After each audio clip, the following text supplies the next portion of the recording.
സുഹൃത്തുക്കളെ, കേരളത്തിൽ പതിറ്റാണ്ടുകളായി കേരളത്തിൻ്റെ രാഷ്ട്രീയ നഭോമണ്ഡലത്തിൽ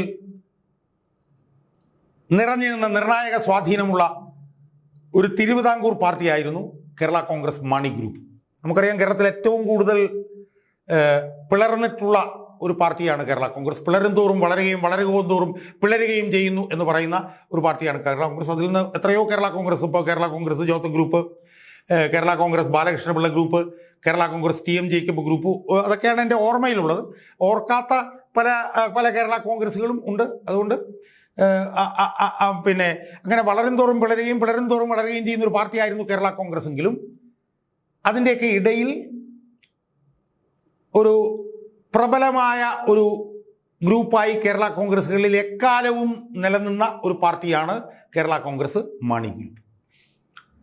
അവരിടക്കാലത്ത് എനിക്കൊന്ന് 80-82 ആണ് എന്നാണ് എൻ്റെ ഓർമ്മ. LDFിനോടൊപ്പം മാണി ഗ്രൂപ്പ് ചേർന്ന് നിന്ന് ഒരു സർക്കാർ ഉണ്ടാക്കിയിരുന്നു. 82 ആ സർക്കാർ താഴെ പോവുകയും ചെയ്തു. അപ്പോൾ ആ 80-82 ഒഴിച്ചാൽ മാണി ഗ്രൂപ്പ് നിരന്തരമായി 82-ന് ശേഷം പിന്നെ നിലനിന്ന് പോകുന്നത് UDFുമായി ബന്ധപ്പെട്ടാണ് എന്ന് നമുക്ക് കാണാൻ കഴിയും. എന്നാൽ കഴിഞ്ഞ 2016 മുതൽ മാണിയില്ലാത്ത മാണി ഗ്രൂപ്പ്, അത് ജോസ് കെ മാണിയുടെ മാണി ഗ്രൂപ്പ് ഇടതുപക്ഷത്തിനൊപ്പമാണ് നിൽക്കുന്നത് എന്നതും നമ്മൾ കാണാതിരിക്കരുത്. എന്നാലും 82 മുതൽ 2021 വരെ UDFിനോടൊപ്പം ചേർന്നാണ് മാണി ഗ്രൂപ്പ് നിന്നത്. അത് KM മാണി എന്ന് പറയുന്ന ഒരു അതികായനായിട്ടുള്ള ഒരു തിരുവിതാംകൂറിൽ നിന്നുള്ള ഒരു നേതാവിൻ്റെ നേതൃത്വത്തിലുള്ള ഒരു പാർട്ടിയായിരുന്നു ആ കേരള കോൺഗ്രസ് പാർട്ടി. ആ കേരള കോൺഗ്രസ് പാർട്ടിയുടെ ഒരു പ്രത്യേകത എന്ന് പറയുന്നത് തിരുവിതാംകൂറിലെ മതമേലധ്യക്ഷന്മാരുടെ ഇടയിൽ വലിയ സ്വാധീനമുള്ള, അല്ലെങ്കിൽ തിരുവിതാംകൂറിലെ ക്രിസ്ത്യൻ ക്രിസ്ത്യൻ മതമേലധ്യക്ഷന്മാരുടെ പിന്തുണയോടുകൂടി നിലനിന്ന് പോകുന്ന ഒരു പാർട്ടി എന്നുള്ള നിലയിലാണ് കേരള കോൺഗ്രസ് മാണി ഗ്രൂപ്പിന് പ്രസക്തിയും പ്രാധാന്യവും വർദ്ധിച്ചുകൊണ്ടിരുന്നത്. കാരണം തിരുവിതാംകൂറിലെ ക്രിസ്ത്യൻ മതമേലധ്യക്ഷന്മാരുടെ ഒരു വിശ്വസ്ത വിനീത വിധേയനായിരുന്നു ഈ മാണി ഗ്രൂപ്പിൻ്റെ നേതാവായിട്ടുള്ള ശ്രീമാൻ KM മാണി. KM മാണിയെ തങ്ങളോടൊപ്പം എപ്പോഴും ചേർത്ത് നിർത്തുകയാണ് തിരുവിതാംകൂറിലെ ക്രിസ്ത്യൻ മതമേലധ്യക്ഷന്മാർ എല്ലാ കാലത്തും ചെയ്തിട്ടുള്ളത്. അവരെപ്പോഴും അവരുടെ പൂർണ്ണ പിന്തുണ കൊടുത്തിരുന്നത് ശ്രീമാൻ KM മാണിക്കായിരുന്നു. അതിൻ്റെ ഭാഗമായിട്ടാണ് അവിടുന്ന് വലിയ തോതിൽ MLA-മാരെ ഉണ്ടാക്കാൻ KM മാണിക്ക് കഴിഞ്ഞത്. അതിൻ്റെയൊക്കെ ഭാഗമായി എപ്പോൾ UDF അധികാരത്തിൽ വന്നാലും ധനകാര്യമന്ത്രിയായി നിന്നത് KM മാണിയാണ്. എത്രയോ തവണ, ഡസൻ കണക്കിന് തവണയോ മറ്റോ ബജറ്റ് അവതരിപ്പിച്ചിട്ടുള്ള പിന്നെ ഒരു ധനകാര്യമന്ത്രിയാണ് KM മാണി.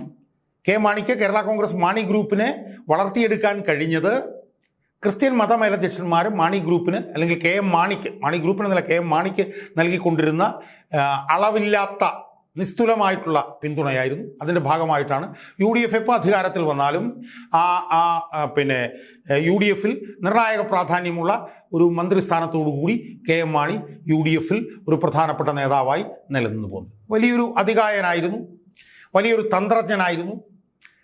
ഉമ്മൻചാണ്ടി, പിന്നെ PK കുഞ്ഞാലിക്കുട്ടി, KM മാണി, അവരാണ് യഥാർത്ഥത്തിൽ UDF രാഷ്ട്രീയത്തെ അവരധികാരത്തിൽ വരുമ്പോഴെല്ലാം നിർണായകമായി സ്വാധീനിച്ചു പോന്നിരുന്നത് എന്ന് നമുക്ക് അറിയാവുന്നൊരു കാര്യം. എന്ന് മാത്രമല്ല, ഒരു നേതാവെന്നുള്ള നിലയിലും വലിയ ഒരു സംഘടനാ പാണ്ഡിത്യവും പിന്നെ ഒരു വാഗ്ധോരണിയും വലിയ വിവരവുമുള്ള ഒരു നേതാവായിരുന്നു KM മാണി എന്നുള്ള കാര്യത്തിലും നമുക്ക് സംശയമില്ല. KM മാണി പാലായിൽ നിന്ന് തോറ്റിട്ടില്ല എന്നുള്ളതാണ് എൻ്റെ ഓർമ്മ. വളരെ ചെറിയ മാർജിന് ജയിച്ച അവസരം വരെ KM മാണിക്ക് ഉണ്ടായിട്ടുണ്ട്. പക്ഷേ എങ്കിലും അദ്ദേഹം പാലയിൽ നിന്ന് നിരന്തരമായി ജയിച്ചുകൊണ്ടിരുന്ന ഒരു നേതാവായിരുന്നു. സുഹൃത്തുക്കളെ, എന്നാൽ അദ്ദേഹം അന്തരിച്ചതോടുകൂടി ഈ കേരള കോൺഗ്രസ്സിൽ ഒരുപാട് മാറ്റങ്ങളുണ്ടായി. അദ്ദേഹം ജീവിച്ചിരുന്ന കാലത്ത് തന്നെ അദ്ദേഹത്തിൻ്റെ മകൻ ജോസ് കെ മാണിയെ ഈ പാർട്ടിയുടെ നേതാവാക്കാൻ നടത്തിയിട്ടുള്ള ശ്രമങ്ങൾക്കെതിരെ വലിയ വിമർശനം ആ പാർട്ടിയിൽ ഉയർന്നിരുന്നു. അതിൻ്റെ ഭാഗമായിട്ടാണ് കേരള കോൺഗ്രസിൻ്റെ തന്നെ പ്രബലനായിട്ടുള്ള ഒരു നേതാവായിരുന്ന ശ്രീമാൻ PC ജോർജ് ആ പാർട്ടി വിട്ടുപോയത് എന്നുള്ളത് നമുക്കറിയാം. ഈ ജോസ് കെ മാണിയെ നേതാവാക്കാനുള്ള KM മാണിയുടെ ശ്രമങ്ങൾക്കെതിരായിട്ടായിരുന്നു PC ജോർജിൻ്റെ പോരാട്ടം. അവസാനം PC ജോർജിന് ആ പാർട്ടിയിൽ നിന്ന് പുറത്തേക്ക് പോകേണ്ടി വന്നു. എന്നാൽ കേരള കോൺഗ്രസിനകത്ത് KM മാണി അദ്ദേഹം അന്തരിക്കുന്നതിന് മുമ്പ് തന്നെ എന്തോ ബാങ്ക് ഉദ്യോഗസ്ഥനായിരുന്ന തൻ്റെ മകനായിട്ടുള്ള ജോസ് കെ മാണിയെ പാർട്ടിയുടെ നേതാവാക്കി അവരോധിച്ചു. അങ്ങനെ അവരോധിച്ചതിന് ശേഷമാണ് ശ്രീമൻ KM മാണി പിന്നെ അദ്ദേഹം ദിവംഗതനാകുന്നത്, അദ്ദേഹം അന്തരിക്കുന്നത്. KM മാണി കേരള കോൺഗ്രസിൻ്റെ നേതൃസ്ഥാനത്ത് പോയതോടുകൂടി കേരള കോൺഗ്രസ് ദുർബലമാകുന്നതാണ് നമ്മൾ പിന്നീട് കണ്ടത്. ജോസ് കെ മാണിക്ക് ഈ പറഞ്ഞ പോലെ സംഘടനാ മികവ് അങ്ങനെയുള്ള ആളായിട്ട് നമ്മൾ കേട്ടിട്ടില്ല. അദ്ദേഹത്തിന് ഒരു പാർട്ടി മുന്നോട്ട് കൊണ്ടുപോയതായിട്ട് നമ്മൾ കേൾക്കാൻ കഴിഞ്ഞിട്ടില്ല. അപ്പോൾ അദ്ദേഹം നേതാവായി വന്നതോടുകൂടി അദ്ദേഹവും അദ്ദേഹത്തിൻ്റെ ചുറ്റുമുള്ള ഒരു കോട്ടറിയും കുറച്ചാളുകൾ, അതായത് റോഷി അഗസ്റ്റിൻ അതുപോലുള്ള കുറച്ച് ആളുകൾ ചേരുന്ന ഒരു സംവിധാനം ആണ് ഈ പാർട്ടിയെ നിയന്ത്രിക്കുന്നത് എന്നുള്ള നിലയിലേക്ക് വന്നതായിട്ട് നമ്മൾ കണ്ടു. എന്നാൽ ഏറ്റവും പ്രധാനമായിട്ടുണ്ടായ ഒരു സംഭവം എന്താ സുഹൃത്തുക്കളെ, 2021 തെരഞ്ഞെടുപ്പിൽ, എന്നാൽ 2016 ആയപ്പോഴത്തേക്കും ജോസ് കെ മാണിയുടെ പാർട്ടി LDFിലേക്ക് പോകുന്നത് നമ്മൾ കണ്ടു. ആദ്യമായി UDFനെ വിട്ട് LDFിലേക്ക് കേരള കോൺഗ്രസ് വരുന്നത് നമ്മൾ കണ്ടു. എന്നാൽ 2021 തെരഞ്ഞെടുപ്പിലാണ് ഒരു സുപ്രധാനമായിട്ടുള്ള സംഭവം നടന്നത്. ആ തെരഞ്ഞെടുപ്പിൽ LDFന് അനുകൂലമായിട്ട് വലിയൊരു തരംഗം, ഒരു വേവ് സംസ്ഥാനത്താകെ ആഞ്ഞടിച്ച ആ തെരഞ്ഞെടുപ്പിലും KM മാണിയുടെ മകൻ ജോസ് കെ മാണി 10,000 വോട്ടുകൾക്ക് അദ്ദേഹം പാലാ നിയമസഭാ നിയോജക മണ്ഡലത്തിൽ നിന്ന് പരാജയപ്പെടുന്നത് നമ്മൾ കണ്ടു. മാണി സി കാപ്പൻ എന്ന് പറയുന്ന നേതാവ് അവിടെ നിന്ന് ആ തെരഞ്ഞെടുപ്പിൽ ജയിക്കുന്നത് നമ്മളവിടെ കണ്ടു. അവിടെ നിന്ന് തുടങ്ങി യഥാർത്ഥത്തിൽ ഈ ജോസ് കെ മാണിയുടെ നേതൃത്വത്തിലുള്ള കേരള കോൺഗ്രസിൻ്റെ തകർച്ച എന്ന് കാണാൻ നമുക്ക് കഴിയണം. അതിനുശേഷം 2024 തെരഞ്ഞെടുപ്പിൽ 2019 തെരഞ്ഞെടുപ്പിൽ കോട്ടയത്ത് നിന്ന് കേരള കോൺഗ്രസിൻ്റെ നേതാവായിട്ടുള്ള ജോസഫ് ചാഴിക്കാടൻ അന്ന് ജയിച്ചു. എന്നാൽ 2024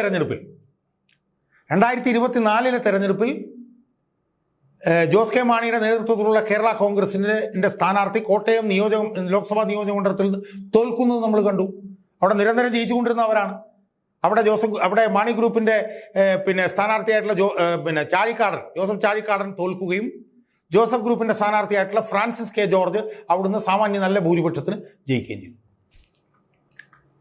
ജോസ് കെ മാണി പാലാ നിയോജക മണ്ഡലത്തിൽ നിന്ന് തോറ്റതിനെ തുടർന്ന് പിന്നീട് അവർ LDFിലേക്ക് വന്നതിനെ തുടർന്ന് LDF വന്നതിനെ തുടർന്ന് രാജ്യസഭാ സീറ്റ് ജോസ് കെ മാണിക്ക് കൊടുത്ത് രാജ്യസഭാംഗമാക്കി LDF. എങ്കിൽ പോലും ജോസ് കെ മാണി തോറ്റത് വലിയൊരു ക്ഷീണമായി പോയി മാണി ഗ്രൂപ്പിന് എന്ന് പറയാതെ പോയി. 2024 തെരഞ്ഞെടുപ്പിൽ അവരുടെ നേതാവായിട്ടുള്ള ജോസഫ് ചാഴിക്കാടൻ ജോസഫ് ഗ്രൂപ്പിൻ്റെ നേതാവായിട്ടുള്ള ഫ്രാൻസിസ് ജോർജുമായിട്ട് കോട്ടയത്ത് തോൽക്കുകയും ചെയ്തു. അവർക്ക് LDFിൻ്റെ മന്ത്രിസഭയിൽ ഒരു മന്ത്രിസ്ഥാനമാണ് കിട്ടിയത്. 2-3 മന്ത്രിസ്ഥാനം എന്നുള്ളതൊക്കെ ചുരുങ്ങി ഒരു മന്ത്രിസ്ഥാനമാണ് കിട്ടിയത്. അത് റോഷി അഗസ്റ്റിനാണ് കിട്ടിയത്. ഇന്നും ഇപ്പോൾ എന്താ സംഭവിച്ചത്? ഇപ്പോൾ പഞ്ചായത്ത് തിരഞ്ഞെടുപ്പിൽ അവരുടെ സ്ഥാനാർത്ഥികൾ അഡപടലം ആ പ്രദേശങ്ങളിലെല്ലാം തോറ്റു. തിരുവിതാംകൂർ ഭാഗത്തെല്ലാം മാണി ഗ്രൂപ്പിൻ്റെ സ്ഥാനാർത്ഥികൾ അഡപടലം പടപടയെന്ന് തോറ്റു കഴിഞ്ഞപ്പോൾ അവരുടെ നിലനിൽപ്പ് അപകടത്തിലായി. എങ്ങനെയെങ്കിലും LDFിൽ നിന്ന് UDFിലേക്ക് ചാടണം എന്നുള്ള ചർച്ച അണികൾക്കിടയിൽ സജീവമായി, താഴെത്തട്ടിൽ സജീവമായി. മുകൾ തട്ടിലെ നേതാക്കന്മാർക്കും ആഗ്രഹം ഉണ്ടായിരുന്നു. പക്ഷേ എന്തെങ്കിലും കാരണം വേണ്ട UDFിലേക്ക് ചാടാൻ. അല്ലാതെ തങ്ങളുടെ സ്ഥാനാർത്ഥികളെല്ലാം തോറ്റു എന്നുള്ളത് കൊണ്ട് തങ്ങൾക്ക് UDFിലേക്ക് പോകണമെന്ന് പറയാൻ പറ്റില്ല നേതാക്കന്മാർക്ക്. അതുകൊണ്ട് അവരാകപ്പാടെ പ്രതിസന്ധിയിലായി. എന്നാൽ അടിത്തട്ടിലുള്ളവർക്ക് LDFിനോട് നിൽക്കുന്നതിന് യാതൊരു താല്പര്യമില്ല എന്നുള്ളൊരു സാഹചര്യം വന്നു. അതോടൊപ്പം തന്നെ ക്രിസ്ത്യൻ മത മേലധ്യക്ഷന്മാർ ഈ ജോസ് കെ മാണിയുടെ നേതൃത്വത്തിലുള്ള ഈ മാണി ഗ്രൂപ്പ് UDFിലേക്ക് പോകണം എന്നുള്ള നിലയിലുള്ള വലിയ സമ്മർദ്ദവുമായി അവരും രംഗത്ത് വന്നു. അതോടുകൂടി ചെകുത്താനും കടലിനും ഇടയിൽ എന്നുള്ള ഒരു നിലയിലേക്ക് കാര്യങ്ങൾ പോയി. അതിനിടയിൽ കോൺഗ്രസുമായിട്ട് പല തലങ്ങളിലും പല തട്ടുകളിലുമൊക്കെ അവർ ചർച്ച ചെയ്തു. ആ ചർച്ചയൊക്കെ പുറത്തു വന്നതിനെ തുടർന്ന് ഇവർ UDFിലേക്ക് പോവുകയാണോ എന്നുള്ള ഒരു സംശയം ശക്തിപ്പെട്ടതിനെ തുടർന്ന് സാക്ഷാൽ പിണറായി വിജയൻ തന്നെ രംഗത്തിറങ്ങി കേരള കോൺഗ്രസിൻ്റെ MLAമാരുമായിട്ട് നേരിട്ട് കണ്ട് സംസാരിക്കുകയും അവരെ 5 പേരെയും LDFിൽ ഉറപ്പിച്ച് നിർത്തുകയും ചെയ്തതിനെ തുടർന്ന് UDFിലേക്ക് പോകാനുള്ള കേരള കോൺഗ്രസ് മാണി ഗ്രൂപ്പിൻ്റെ ശ്രമം ഏതാണ്ട് പൂർണ്ണമായും അവസാനിച്ചു. ഇതിനിടയിൽ ജോസ് കെ മാണി വന്നിട്ട് തങ്ങൾ LDFിൽ നിന്ന് പോകാനുള്ള പരിപാടിയൊന്നും തങ്ങൾക്കില്ല, പക്ഷേ കേരള കോൺഗ്രസ് മാണി ഗ്രൂപ്പ് എവിടെയാണോ അവിടെയായിരിക്കും വിജയം എന്നൊക്കെ പറഞ്ഞുകൊണ്ട് ചില ആശങ്കകൾ സൃഷ്ടിക്കാൻ വേണ്ടിയിട്ട് ശ്രമങ്ങൾ നടത്തിയെങ്കിലും പിണറായി വിജയൻ്റെ അവസരോചിതമായിട്ടുള്ള ഇടപെടലിൻ്റെ ഭാഗമായി ആ പാർട്ടിയുടെ 5 MLAമാർ, റോഷി അഗസ്റ്റിൻ്റെ നേതൃത്വത്തിൽ 5 MLAമാരും LDFിൻ്റെ കൂടെ ഉറച്ചു നിൽക്കാൻ വേണ്ടിയിട്ട് തീരുമാനിക്കുകയും ഈ മാണി ഗ്രൂപ്പ് ജോസ് കെ മാണിയുടെ നേതൃത്വത്തിലുള്ള മാണി ഗ്രൂപ്പ് UDFിലേക്ക് വരാനുള്ള ശ്രമങ്ങൾ അവിടെ അവസാനിക്കുകയും ചെയ്തു. അവരിപ്പോൾ LDFിൽ തന്നെ ഉറച്ചു നിൽക്കാൻ തീരുമാനിച്ചു. പക്ഷേ വിഷയം എന്താ സുഹൃത്തുക്കളെ, അങ്ങനെ തീരുമാനിച്ചതോടുകൂടി ജോസ് കെ മാണിയുടെ നേതൃത്വത്തിലുള്ള ഈ മാണി ഗ്രൂപ്പ് ഏതാണ്ട് ഇല്ലാതായി എന്നുള്ളത് തീരുമാനിക്കപ്പെട്ടിരിക്കുന്നു. അതാണ് എനിക്ക് എൻ്റെ പ്രേക്ഷകരോട് പറയാം. ജോസ് കെ മാണിയുടെ നേതൃത്വത്തിലുള്ള ഈ മാണി ഗ്രൂപ്പ് LDFിൽ ഉറച്ചു നിൽക്കാൻ തീരുമാനിച്ചതോടുകൂടി അടുത്ത തെരഞ്ഞെടുപ്പ് വരുന്നതോടുകൂടി ഈ പാർട്ടി പൂർണ്ണമായും ഇല്ലാതാകും എന്ന് തീരുമാനിക്കപ്പെട്ടിരിക്കുന്നു. 2026 തെരഞ്ഞെടുപ്പിൽ ഇടതുപക്ഷത്തോടൊപ്പം ഇവരുടെ 5 MLA-മാരും മുങ്ങിത്താഴും എന്ന് ഉറപ്പായി കഴിഞ്ഞിരിക്കുന്നു. ഇത് ജോസഫ് ഗ്രൂപ്പിന് വലിയൊരു സാധ്യതയാണ് നൽകുന്നത് എന്നുള്ളത് നമ്മൾ കാണും. യഥാർത്ഥത്തിൽ ഈ ജോസ് കെ മാണിയുടെ പാർട്ടി UDF-ൽ വന്നിരുന്നെങ്കിൽ അത് വലിയ തർക്കത്തിലേക്ക് പോയേനെ എന്നുള്ളത് നമ്മൾ കാണാതിരിക്കരുത്. കാരണം ഈ ജോസ് കെ മാണിയുടെ കേരള കോൺഗ്രസിൽ LDF-ൽ 16 സീറ്റുണ്ട്. ഇപ്പുറത്ത് ഉള്ള UDF-ലെ ജോസഫ് ഗ്രൂപ്പിന് 10 സീറ്റാണുള്ളത്. അപ്പോൾ 16 സീറ്റുമായിട്ട് അപ്പുറത്ത് നിൽക്കുന്നവർക്ക് ഒരു 10 സീറ്റെങ്കിലും ഏറ്റവും ചുരുങ്ങിയത് UDF കിട്ടണ്ടേ? അത് കിട്ടാൻ വളരെ ബുദ്ധിമുട്ടല്ലേ സുഹൃത്തുക്കളെ? പ്രത്യേകിച്ച് UDF ജയിക്കുമെന്നുള്ള സാഹചര്യം ഉള്ളതുകൊണ്ട് സീറ്റ് കൊടുക്കൽ വലിയ പ്രശ്നമായേനെ. അതുപോലെ തന്നെ ജോസഫ് ഗ്രൂപ്പിന് വലിയ പ്രശ്നമായേനെ മാണി ഗ്രൂപ്പ് ഇങ്ങോട്ട് വന്നിരുന്നെങ്കിൽ. അപ്പം ആ പ്രതിസന്ധികളെല്ലാം ഒഴിഞ്ഞു. ജോസഫ് ഗ്രൂപ്പിന് ഇപ്പോൾ വലിയ സാധ്യതയായി മാറി. കോട്ടയത്തെ ലോക്സഭാ മണ്ഡലത്തിൽ ഇപ്പോൾ അവരുടെ സ്ഥാനാർത്ഥി തന്നെയാണ് ഫ്രാൻസിസ് ജോർജാണ് ജയിച്ചിട്ടുള്ളത്. അതുകൊണ്ട് ഞാൻ കൂടുതൽ ദീർഘിപ്പിക്കുന്നില്ല. എനിക്ക് പറയാനുള്ള കാര്യം ഇത്രയേ ഉള്ളൂ. മാണി ഗ്രൂപ്പ് എന്ന് പറഞ്ഞ പാർട്ടിയുടെ അതിൻ്റെ അന്ത്യ കൂദാശ 2026 മെയ് മാസത്തിലെ നിയമസഭാ തെരഞ്ഞെടുപ്പോടുകൂടി നടക്കും എന്ന് ഉള്ള ഉറപ്പാണ് LDF-ലെ മാണി ഗ്രൂപ്പിലെ 5 MLA-മാരും LDF-നോടൊപ്പം നിൽക്കാൻ എടുത്ത തീരുമാനത്തിൻ്റെ ഭാഗമായി പുറത്തു വരുന്നത് എന്നാണ് എൻ്റെ പ്രേക്ഷകർ മനസ്സിലാക്കേണ്ടത് എന്നാണ് എനിക്ക് സൂചിപ്പിക്കാനുള്ളത്.